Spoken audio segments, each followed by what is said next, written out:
तो हम लोग डिस्कस कर रहे थे कार्बोक्सिलिक एसिड से बना रहे हैं, उसमें कैसे लिखेंगे।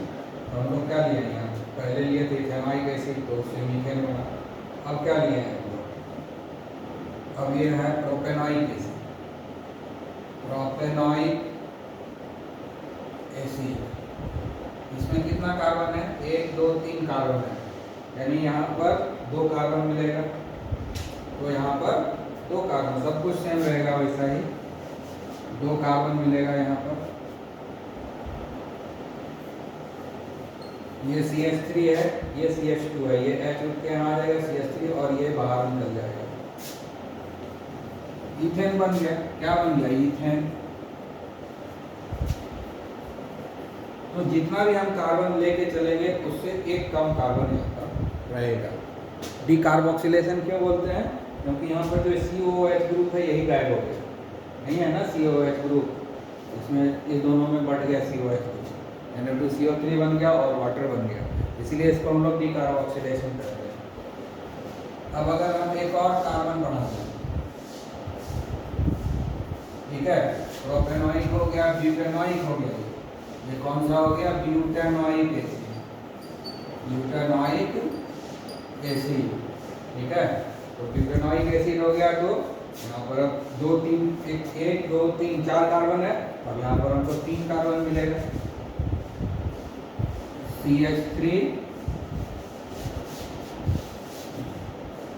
क्या मिलेगा, CH3 CH2 CH3 3 हो गया, साथ में सोडियम कार्बोनेट मिलेगा और वाटर मिलेगा। तो हमको क्या मिला, प्रोपेन मिला। तो इस मेथड से, सोडा लाइम डिकार्बोक्सिलेशन मेथड से हमेशा एक कार्बन कम मिलता है एल्केन में, ठीक है ना। कार्बोक्सिलिक एसिड में जितना भी कार्बन होगा उससे एक कार्बन कम हो जाए, क्योंकि एक कार्बन जो है वो सोडियम कार्बोनेट के साथ रिमूव हो जाता है, इसलिए एक कार्बन कम हो जाता है, ठीक है। तो सोडा लाइम डिकार्बोक्सिलेशन रिएक्शन में हमेशा एक कार्बन कम होगा, किससे, कार्बोक्सिलिक एसिड से। जो एल्केन बनेगा कार्बोक्सिलिक एसिड से, उसमें एक कम कार्बन होगा, एक जो है लेस होगा, ओके। तो हम लोग पहले पढ़ चुके हैं डिकार्बोक्सिलेशन। वो डिकार्बोक्सिलेशन क्या था, सोडा लाइम डिकार्बोक्सिलेशन। अब दूसरा पढ़ रहे हैं इलेक्ट्रोलाइटिक डिकार्बोक्सिलेशन, इसको हम लोग कॉल्वेज रिएक्शन भी बोलते हैं, कॉल्वेज इलेक्ट्रोलाइटिक डिकार्बोक्सिलेशन भी बोलते हैं, ठीक है ना। कॉल्वेज इलेक्ट्रोलाइटिक डिकार्बोक्सिलेशन मतलब क्या हो गया कि कार्बोक्सिलिक एसिड का इलेक्ट्रोलिसिस हम लोग करवाते हैं, कार्बोक्सिलिक एसिड का इलेक्ट्रोलिसिस, है ना, बेसिक इलेक्ट्रोलिसिस कराते हैं, बेसिक मीडियम में कार्बोक्सिलिक एसिड का इलेक्ट्रोलिसिस हम लोग करवाएंगे, तो हमको फिर से एल्केन मिलेगा। तो ये प्रोसेस ऑफ इलेक्ट्रोलिसिस हुआ, ये भी डिकार्बोक्सिलेशन है, क्योंकि यहाँ भी कार्बोक्सिलिक एसिड रिमूव होगा, ठीक है। तो लेकिन यहाँ पर इलेक्ट्रिसिटी पास कराते हैं, इसलिए इसको हम लोग बोलते हैं इलेक्ट्रोलाइटिक डिकार्बोक्सिलेशन। इसके पहले सोडा लाइम से रिएक्शन कराए थे, उसको हम लोग सोडा लाइम डिकार्बोक्सिलेशन बोले थे, और इलेक्ट्रिसिटी पास कराने के कारण इसको हम लोग इलेक्ट्रोलाइटिक डिकार्बोक्सिलेशन बोलते हैं। और चूँकि इसमें कॉल्वेज का कॉन्ट्रीब्यूशन है, इसलिए इस रिएक्शन को कॉल्वेज इलेक्ट्रोलाइटिक इलेक्ट्रोलिसिस भी बोलते हैं, ठीक है। तो इसमें सबसे पहले क्या करते हैं कि कोई भी कार्बोक्सिलिक एसिड लेते हैं, जैसे हमने यहाँ पर एसिटिक एसिड लिया, एग्जाम्पल के लिए हमने कौन सा लिया, एसिटिक एसिड लिया, इथेनॉइक एसिड CH3COOH। सबसे पहले इसको हम लोग सोडियम हाइड्रोक्साइड या पोटेशियम हाइड्रोक्साइड से रिएक्शन कराएंगे, और किसी से नहीं कराएंगे। सोडियम हाइड्रोक्साइड और पोटेशियम हाइड्रोक्साइड से सबसे पहले रिएक्शन कराएंगे, ताकि sodium salt of carboxylic acid या potassium salt of carboxylic acid मिल जाएगा। तो हमने सोडियम हाइड्रोक्साइड या पोटेशियम हाइड्रोक्साइड में से किसी एक का यूज़ करेंगे। हम लोग यहाँ पर सोडियम हाइड्रोक्साइड का यूज किए हुए हैं, ठीक है। तो हमको जैसे सोडियम हाइड्रोक्साइड से रिएक्शन कराते हैं, तो सोडियम हाइड्रोक्साइड से रिएक्शन करने के बाद सोडियम इथेनॉइड मिला, है ना। पिछला रिएक्शन हम दिखा चुके हैं इस रिएक्शन, और वाटर जो है निकल गया। वाटर जो है, water as a by product बना। इस रिएक्शन को हमने सॉल्व किया था, इस रिएक्शन को सॉल्व किए थे, कहाँ पर सॉल्व किए थे, इस रिएक्शन को हम लोग जो अभी हम लोग पढ़ चुके हैं, सोडा लाइम डिकार्बोक्सिलेशन, उसमें इस इक्वेशन को हम लिखते थे कि कैसे ये बनता है, सोडियम इथेनॉइड बन गया और साथ में वाटर बना जिसको हम लोग माइनस करके यहाँ एरो के नीचे लिखे बाय प्रोडक्ट, ठीक है। अब इसमें हम इलेक्ट्रिसिटी पास करेंगे, ये सोडियम इथेनॉइड हुआ ना, इसको एक कंटेनर में दे करके इसमें इलेक्ट्रिसिटी पास करते हैं। इलेक्ट्रिसिटी पास कराने के लिए दो रॉड डालते हैं, एक कैथोड होता है और एक एनोड होता है, ठीक है ना। एनोड किसको बोलते हैं और कैथोड। एनोड क्या हो गया, ये एनोड जो है पॉजिटिव चार्ज होता है, पॉजिटिव टर्मिनल होता है, और एनोड जो होता है यहाँ नेगेटिव टर्मिनल होता है, ठीक है। एनोड जो है नेगेटिव, ठीक है। और यहाँ पर दोनों एनोड ही लिख दिए हैं, कैथोड में होगा वहाँ, ये एनोड नहीं है, ये कैथोड, ये जो है कैथोड, एट कैथोड, ठीक है। कैथोड हो गया, एनोड जो है पॉजिटिवली चार्ज है और कैथोड जो है नेगेटिवली चार्ज होता है, कैथोड जो है नेगेटिवली चार्ज होता है, ये याद रखना है, ठीक है। अब यहाँ पर क्या हुआ, एनोड के ऊपर कौन जाएगा। अब जब हम इसमें इलेक्ट्रिसिटी पास करेंगे, CF3CONA, इसमें हम जो है इसका एक्वस सॉल्यूशन लेकर के इसमें इलेक्ट्रिसिटी पास करेंगे, ठीक है।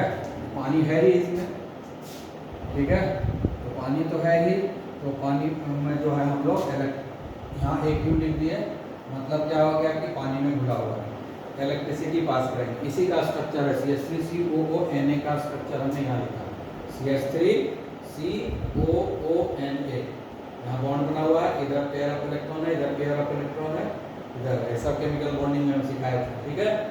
तो ये स्ट्रक्चर है, ऑक्सीजन का देखो 8 इलेक्ट्रॉन और 2 4 6 और 8 हो गया।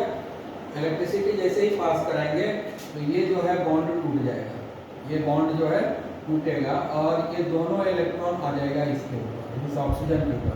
यहाँ से Na+ निकल जाएगा बाहर क्योंकि इससे दूर गया है, ठीक है। Na जो Na है, ये Na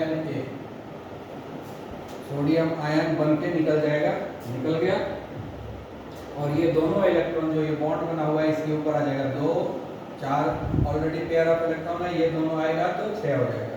तो देख लो 2 4 6 3 पेयर हो गया, एक पेयर यहाँ है, दूसरा पेयर यहाँ है, तीसरा पेयर यहाँ है।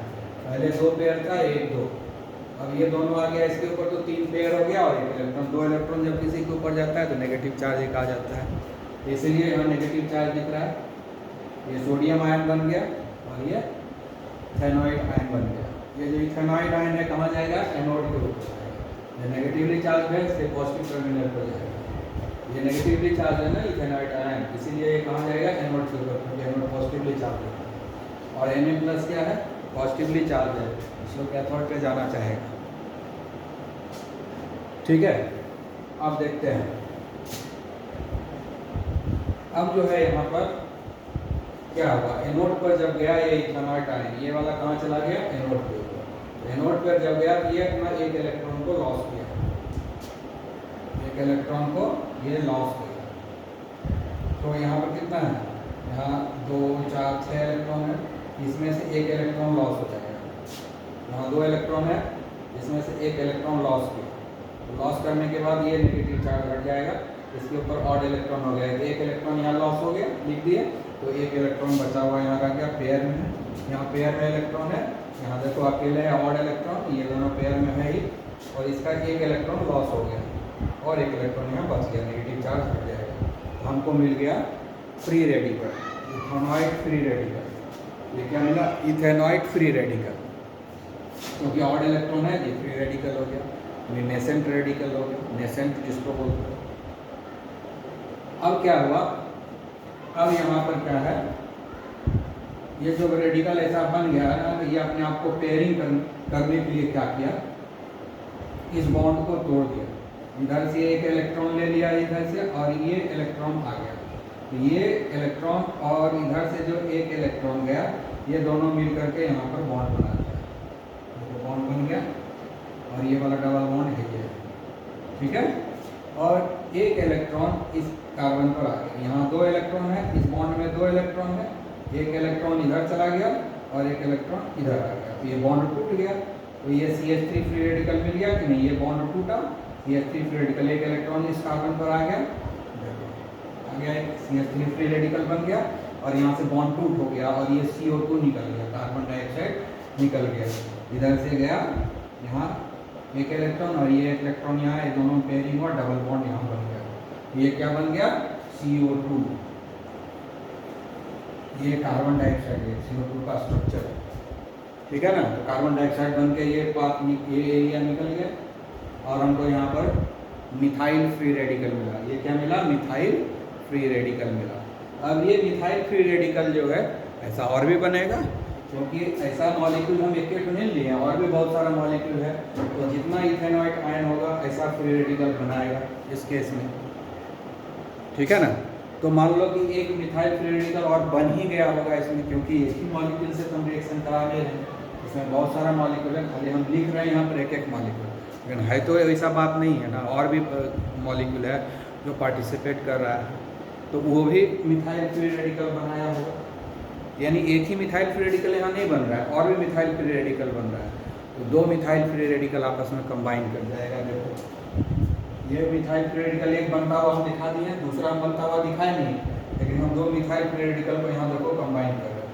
एक मिथाइल फ्री रेडिकल यहाँ है, एक मिथाइल फ्री रेडिकल यहाँ है, अब ये दोनों आपस में कंबाइन करेगा, ये फ्री रेडिकल, ये फ्री रेडिकल, और दोनों के बीच में इधर से और दोनों के बीच में ये बॉन्ड बन गया।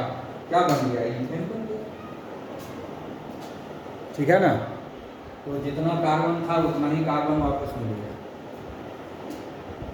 तो इस मेथड से हम मीथेन नहीं बना पाएंगे, कॉल्वे प्रोसेस ऑफ इलेक्ट्रोलिसिस से मीथेन नहीं बनेगा, मिनिमम इथेन बनेगा, मीथेन बन नहीं सकता है ना। आया बात समझ में। तो ये ध्यान रखना है इस प्रोसेस से, क्योंकि 2 फ्री रेडिकल आपस में आके जुड़ेगा, 2 कार्बन आपस में आके जुड़ेगा मिनिमम, कम से कम। तो इसीलिए मीथेन इस मेथड से, कॉल्वे प्रोसेस से मीथेन तो नहीं बनेगा, क्योंकि यहाँ 2 फ्री रेडिकल आपस में ज्वाइन करने वाला है, ऐसा 2 फ्री रेडिकल, तो कम से कम 2 कार्बन तो आएगा ही।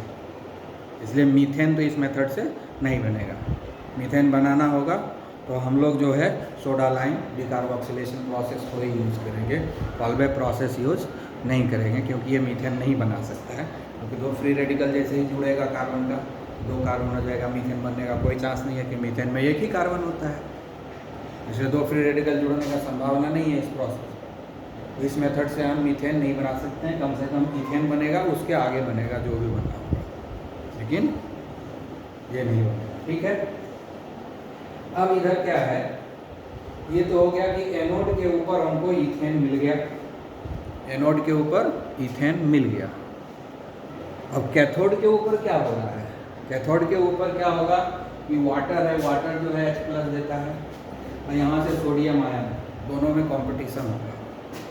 इसमें तो पानी भी है ना, तो जब इलेक्ट्रिसिटी पास कराएंगे ये इथेनॉइड आयन जो है इस दोनों में कन्वर्ट हो जाएगा, तो सोडियम आयन रिलीज करेगा। इसमें पानी भी तो है, पानी क्या दे देगा, H+ आयन दे देगा, तो Na+ आयन भी है और H+ आयन भी है। अब ये दोनों में से कौन जाएगा, ठीक है। बहुत बात है, और भी बात है कि जैसे ये इथेनॉइड आयन बना था और वाटर जो है OH- आयन दिया, इस दोनों में भी कंपटीशन होगा एनोड पर जाने के लिए, तो उसमें जो है इथेनॉइड आयन जीतेगा। कैसे जीतेगा ये सब पढ़ने के लिए हम लोग क्लास 12 में पढ़ेंगे इलेक्ट्रोकेमिस्ट्री, तब वहाँ हम पढ़ाएंगे कि कैसे जीत जाता है कौन। अभी बस इतना याद रखना है कि जब इथेनॉइड आयन और यहाँ जो OH- आयन निकला, इस दोनों में कंपटीशन होगा एनोड के ऊपर जाने के लिए, उसमें यही जीत जाता है, ठीक है। उसी तरह से सोडियम आयन और यहाँ से जो H+ आयन मिलेगा, इस दोनों में जब कंपटीशन होता है कैथोड पर आने के लिए, कौन जीतता है, हाइड्रोजन जीत जाता है, ये हार जाता है, ठीक है ना। ये बस इतना याद रखना है। तो इसीलिए हम यहाँ पर HOH, ये वाटर का स्ट्रक्चर है HOH, ठीक है। अब यहाँ पर क्या है, एक इलेक्ट्रॉन यहाँ लॉस हुआ है, तो ये यहाँ एक इलेक्ट्रॉन का यूज हो रहा है, ऊपर में हम लिख रहे हैं तो एक इलेक्ट्रॉन का यूज हो रहा है। अगर यहाँ चाहे तो हम प्लस साइन दे भी सकते हैं, नहीं भी देंगे। एरो के ऊपर लिखना है मतलब वो रिएक्शन में पार्टिसिपेट कर रहा है। एरो के नीचे जब लिखते हैं तो होता है कि रिलीज हो। ठीक है, चलो प्लस दे दिए, यानी एक इलेक्ट्रॉन ही एक्सेप्ट कर रहा है। अब देखो होता क्या है कि ये जो है ना ये टूटेगा, ये H और OH वाटर का है ना, ये क्या होगा, ये टूटेगा, टूट करके जो है दोनों इलेक्ट्रॉन इस OH पे चलाएगा। OH पर पहले से दो पेयर ऑफ इलेक्ट्रॉन है, एक इधर दो ऑलरेडी है, और ये टूट के जब जाएगा तो क्या हो जाएगा, तीसरा पेयर भी आ जाएगा। तो एक दो और ये दोनों इलेक्ट्रॉन आएगा तो तीसरा पेयर आ जाएगा। और दो इलेक्ट्रॉन जब किसी पर जाता है तो उस पर एक नेगेटिव चार्ज डेवलप हो जाता है। तो इसीलिए OH पर देखो नेगेटिव चार्ज डेवलप हो गया, 1 2 3 पेयर हो गया। ठीक है ना, 1 2 3, और इधर यहाँ इसके बीच में बॉन्ड बना हुआ है तो चौथा पेयर है। टोटल 8 इलेक्ट्रॉन है ऑक्सीजन के चारों तरफ, उस पर नेगेटिव चार्ज डेवलप हो गया। यहाँ जो ये H प्लस निकला, अब H OH ये जब टूटा तो क्या क्या निकला, H प्लस निकला और OH माइनस निकला। OH माइनस में लिख दिया, लेकिन यहाँ पर हम H प्लस नहीं लिखे, H फ्री रेडिकल लिखे हुए हैं। ध्यान से देखने के बाद हमने H प्लस यहाँ नहीं लिखा, हमने क्या लिखा, H फ्री रेडिकल। कैसे लिख दिया H फ्री रेडिकल, यहाँ जो ये एक इलेक्ट्रॉन है ना वो H प्लस से कंबाइन कर जाएगा। अब ये H प्लस जो है एक इलेक्ट्रॉन से कंबाइन करके H फ्री रेडिकल बनता है। ठीक है ना, यहाँ जो H प्लस H OH टूटा, H प्लस और OH माइनस बना। ठीक है, तो OH माइनस तो यहाँ लिख दिए, कोई दिक्कत नहीं है, लेकिन हमने यहाँ पर H फ्री रेडिकल लिखा है, H प्लस नहीं लिखा है। क्यों नहीं, क्योंकि यहाँ पर एक इलेक्ट्रॉन एक्सेप्ट कर रहा है। ये जो H प्लस निकला वही एक इलेक्ट्रॉन को एक्सेप्ट, ये जो H प्लस निकला वही एक इलेक्ट्रॉन को एक्सेप्ट करके H फ्री रेडिकल बन गया। इसके पास कोई इलेक्ट्रॉन नहीं है H प्लस के पास, एक इलेक्ट्रॉन एक्सेप्ट करने के बाद एक इलेक्ट्रॉन उसके पास आ गया और H फ्री रेडिकल बन गया। ठीक है, आई बात समझ में, तो H फ्री रेडिकल बन गया, इसलिए हमने H फ्री रेडिकल को दिखाया है। अब है कि इस रिएक्शन में वाटर का एक ही मॉलिक्यूल तो नहीं होगा, और भी मॉलिक्यूल होगा जो H फ्री रेडिकल बनाएगा, इसलिए H फ्री रेडिकल तो और भी मिलेगा इस रिएक्शन में। वो H फ्री रेडिकल आपस में कंबाइन करेगा, इसलिए दो H फ्री रेडिकल को हमने कंबाइन करता हुआ दिखाया। इसी तरह से और भी H फ्री रेडिकल बनेगा, जैसे यहाँ H फ्री रेडिकल बन रहा है उसी तरह से और भी H फ्री रेडिकल बनेगा। तो वो कम से कम दो H फ्री रेडिकल आपस में कंबाइन करेगा और हाइड्रोजन गैस बनेगा। यानी इस रिएक्शन में कैथोड के ऊपर हाइड्रोजन गैस रिलीज करेगा, ये HH आपस में कंबाइन करके H2 गैस बना ली। ठीक है, कैसे बनाता है,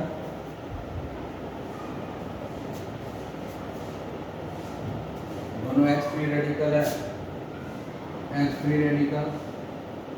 रेडिकल दोनों आया, दोनों में शेयरिंग हो गया, H2। हाइड्रोजन गैस जो है कैथोड पर रिलीज हो गया और एनोड पर ईथेन रिलीज हो गया, ईथेन बन गया, साथ में बाय प्रोडक्ट जो है हाइड्रोजन बन गया। ये वो जो हमने लिखा ये रिएक्शन मैकेनिज्म, ये जो हमने बताया ये हुआ रिएक्शन मैकेनिज्म।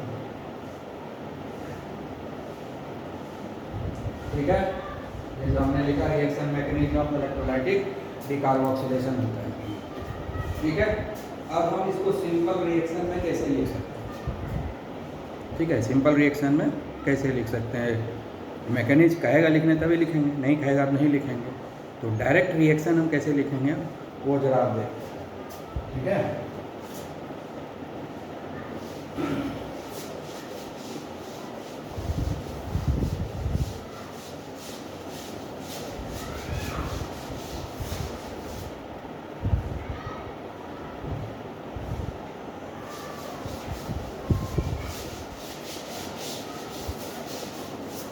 तो डायरेक्ट कैसे लिखेंगे, तो हमने सबसे पहले क्या लिया CH3COOH।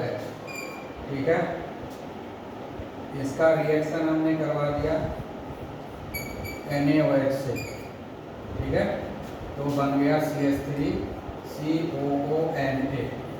ठीक है, यहाँ वाटर बन के निकल गया। अब जो है यहाँ पर हमने इलेक्ट्रिसिटी पास करा दी। ठीक है, इलेक्ट्रिसिटी पास करा दिया। ठीक है, तो क्या क्या मिला हमको, पहले मिला CH3 ईथेन मिला, तो कार्बन दो, साथ में क्या बना था कार्बन डाइऑक्साइड मिला। ठीक है, और हाइड्रोजन गैस मिला।